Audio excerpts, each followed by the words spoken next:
On Partout en réécoute cette Afrique, partie. on croit à la souveraineté des États et à leur intégrité territoriale. Il y a un coup d'État au Mali. Vous ne voulez plus de la France parce que vous ne voulez plus vous battre contre le terrorisme. On s'en va. Comme on dit en bon français, no offense. Emmanuel Macron s'est-il réellement moqué du Mali après une attaque terroriste? Derrière cette polémique, assiste-t-on à une guerre des récits entre Paris et Bamako?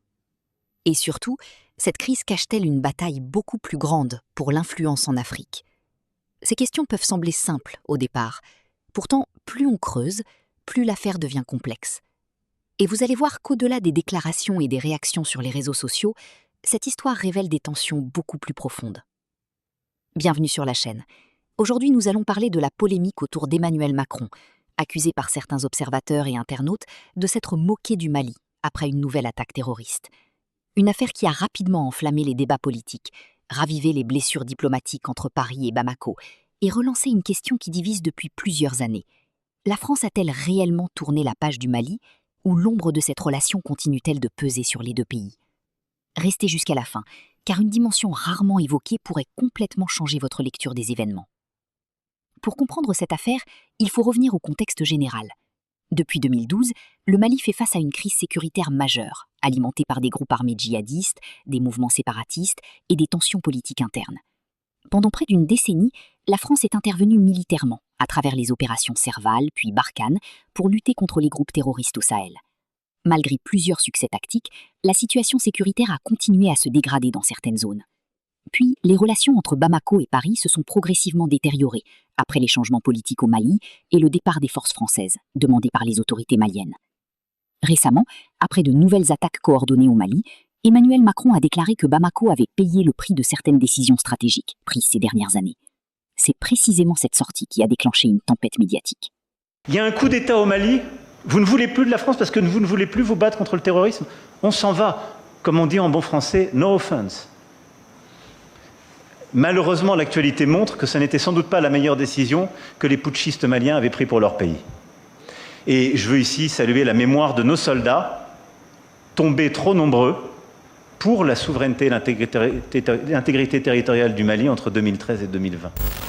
Pour une partie de l'opinion publique malienne, les propos de Macron ont été interprétés comme une forme d'ironie ou une critique déplacée à un moment particulièrement sensible.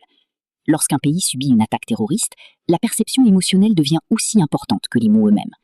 Même lorsqu'une déclaration se veut analytique ou politique, elle peut être reçue comme une provocation. Voilà pourquoi notre première question trouve déjà une réponse partielle.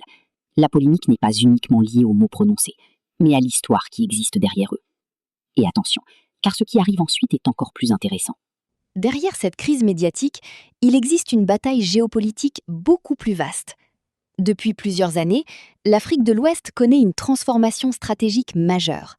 Des acteurs internationaux comme la Russie, la Turquie, la Chine et d'autres puissances cherchent à renforcer leur présence politique, économique ou sécuritaire sur le continent.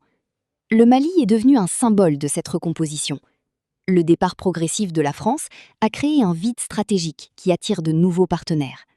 Certains analystes estiment que les tensions actuelles dépassent largement la simple relation franco-malienne. Nous assistons à une compétition d'influence où chaque déclaration publique devient une arme politique. Et voici la réponse à notre deuxième question. Oui, il existe une guerre des récits. D'un côté, certains présentent le départ français comme une reconquête de souveraineté. De l'autre, certains estiment que cette rupture a créé des fragilités sécuritaires. Même les débats sur Internet montrent cette polarisation extrême. Mais restez concentrés, parce que le troisième niveau est peut-être le plus important, les conséquences. À court terme, cette affaire risque d'alimenter davantage la méfiance diplomatique entre Paris et Bamako. Elle pourrait également renforcer certains discours politiques déjà très présents dans l'espace public africain. À long terme, une question essentielle apparaît. Quelle architecture sécuritaire émergera dans la région si les anciennes alliances disparaissent complètement? Voici maintenant une perspective rarement évoquée. Et si le véritable sujet n'était pas Macron, ni même le Mali? Depuis plusieurs années, les conflits modernes ne se jouent plus seulement sur les terrains militaires. Ils se jouent aussi dans les perceptions, les vidéos virales, les déclarations politiques et les réseaux sociaux.